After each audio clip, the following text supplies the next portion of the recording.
नमस्कार। भारत का संविधान हम सबसे सामाजिक न्याय का एक वादा करता है। लेकिन सोचिए, जब ये वादा कहीं टूटता है तो इसकी रक्षा कौन करता है? आज हम उसी संवैधानिक संरक्षक की कहानी समझेंगे जो इस वादे को हकीकत बनाने के लिए काम करता है, राष्ट्रीय अनुसूचित जाति आयोग। तो चलिए शुरू करते हैं। असल सवाल तो यही है ना? देखिए, सिर्फ कानून बना देना ही काफी नहीं होता। असली चुनौती तो ये पक्का करने में है कि वो कानून जमीन पर हर एक नागरिक के लिए काम भी करे। और बस यहीं से अनुसूचित जाति आयोग की भूमिका शुरू होती है। इस आयोग के काम को ठीक से समझने के लिए हमें सबसे पहले ये जानना होगा कि इसकी जरूरत ही क्यों पड़ी। इसकी जड़ें असल में हमारे संविधान के ऊंचे आदर्शों और समाज की कड़वी सच्चाइयों के बीच की खाई में है। हमारे संविधान की पूरी इमारत समानता, स्वतंत्रता और सामाजिक न्याय के 3 बहुत मजबूत खंभों पर टिकी है। लेकिन ऐतिहासिक सच्चाई ये थी कि अनुसूचित जातियों को सदियों से भेदभाव और शोषण का सामना करना पड़ा था। इसी गहरी खाई को भरने के लिए एक खास इंस्टीट्यूशनल ढाल की जरूरत थी। और वही संरक्षक है राष्ट्रीय अनुसूचित जाति आयोग, यानी NCSC। एक बात ध्यान में रखिएगा, ये कोई आम सरकारी विभाग नहीं है, बल्कि एक संवैधानिक संस्था है जिसे अपनी शक्ति और अधिकार सीधे भारत के संविधान से मिलते हैं। तो ये अनुसूचित जाति है कौन? संविधान का आर्टिकल 341 इसे बिल्कुल साफ साफ बताता है। ये वो जातियां और नस्लें हैं जिन्हें भारत के राष्ट्रपति एक पब्लिक नोटिफिकेशन के जरिए इस लिस्ट में शामिल करते हैं।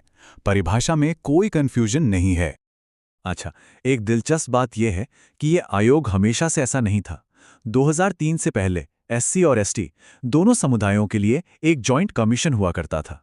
लेकिन 2003 में 89वां संविधान संशोधन हुआ, जिसने एक बहुत बड़ा बदलाव किया, और 2004 में खास तौर पर अनुसूचित जातियों के अधिकारों पर फोकस करने के लिए एक अलग आज़ाद कमीशन बनाया गया। बस ये एक नंबर याद रखना जरूरी है, 338। भारतीय संविधान का यही वो आर्टिकल है जो इस आयोग को बनाता है, इसे इसकी सारी शक्तियां देता है और इसके काम करने का दायरा तय करता है। यही इसकी पावर का सोर्स है। तो इस आयोग की बनावट कैसी है? देखिए, काफी सीधी और फोकस्ड है। इसमें एक चेयरपर्सन, एक वाइस चेयरपर्सन और 3 और सदस्य होते हैं। इन सभी को भारत के राष्ट्रपति 3 साल के कार्यकाल के लिए नियुक्त करते हैं। तो अब आते हैं सबसे अहम बात पर।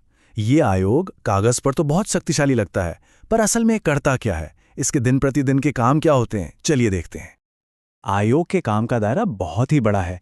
एक तरफ तो ये देखता है कि संविधान में दिए गए अधिकार सुरक्षित हैं या नहीं, तो दूसरी तरफ ये आरक्षण नीतियों के लागू होने पर भी नजर रखता है।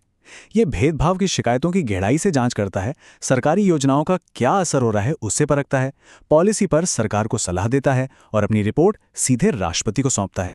और बात सिर्फ बड़ी बड़ी नीतियों तक ही सीमित नहीं है। आयोग हर एक व्यक्ति की शिकायत पर ध्यान देता है। जाति के आधार पर भेदभाव हो, सामाजिक बहिष्कार हो या किसी भी तरह का उत्पीड़न हो, ऐसे मामलों की जांच करके ये पीड़ितों को न्याय की एक उम्मीद देता है। अब आते हैं शायद सबसे जरूरी जानकारी पर। अगर किसी व्यक्ति को लगता है कि उसके अधिकारों का हनन हुआ है, तो वो इस शक्तिशाली संस्था तक अपनी आवाज कैसे पहुंचा सकता है? शिकायत करने का तरीका काफी आसान बनाया गया है। अनुसूचित जाति का कोई भी व्यक्ति या तो खुद या किसी प्रतिनिधि के जरिए शिकायत कर सकता है। ऑनलाइन पोर्टल से कर सकते हैं, डाक से भेज सकते हैं या सीधे दफ्तर जाकर भी अर्जी दे सकते हैं। बस ये ध्यान रखना जरूरी है कि घटना का पूरा ब्यौरा और आरोपी की जानकारी साफ साफ दी जाए। अब आते हैं सबसे अहम सवाल पर।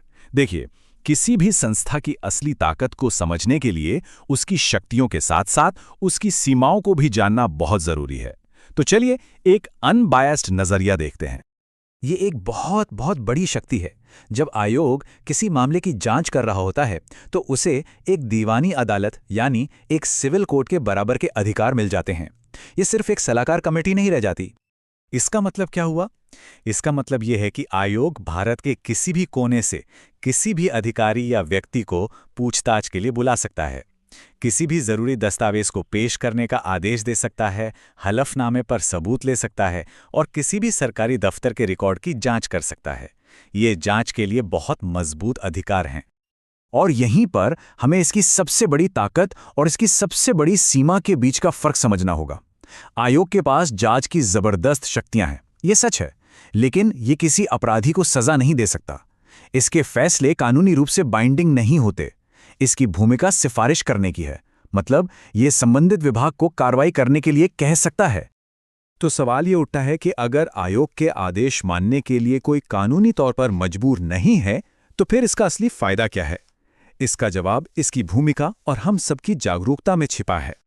भले ही इसके आदेश कानूनी तौर पर बाध्यकारी ना हो, लेकिन ये आयोग अपने आप में एक ताकतवर मंच है। ये प्रशासन पर एक नैतिक और पब्लिक प्रेशर बनाता है। जानते हैं, कई बार तो सिर्फ आयोग का एक नोटिस ही अधिकारियों को हरकत में लाने के लिए काफ़ी होता है, और पीड़ितों के लिए ये आशा का एक बहुत बड़ा केंद्र है। और आखिर में सबसे अहम बात यही है, कोई भी कानून या कोई भी आयोग उतना ही असरदार हो सकता है जितने उसके नागरिक जागरूक हों। ये आयोग एक शक्तिशाली औजार है, लेकिन इसे चलाने की असली ताकत हम नागरिकों के अपने अधिकारों को जानने और उनके लिए खड़े होने में ही है। तो हम इस सवाल के साथ इसे समाप्त करते हैं, क्या ये आयोग महज एक और सरकारी संस्था है, या फिर सामाजिक न्याय की लड़ाई में एक बहुत ज़रूरी और अनिवार्य आवाज़ है? इसका जवाब इस बात पर निर्भर करता है कि देश के नागरिक इसे कितना प्रभावी बनाते हैं। ये सोचने के लिए एक बहुत ज़रूरी विचार है।